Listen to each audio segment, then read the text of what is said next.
Hello and welcome back to our channel. So today in this video we will be discussing about how you can update the CapCut app.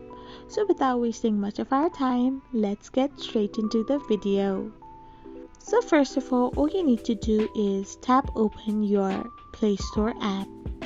So once your Play Store app gets opened up, all you need to do is tap on the profile icon on the right hand side of the corner.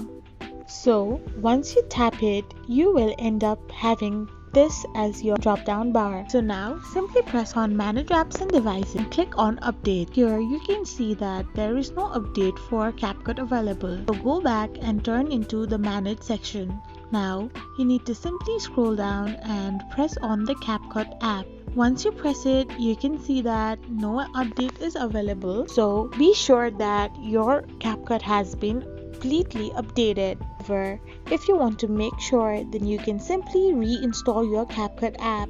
So this is how you update your CapCut. I hope you found this video helpful, so don't forget to hit that subscribe button and to give us a thumbs up. Thank you for watching.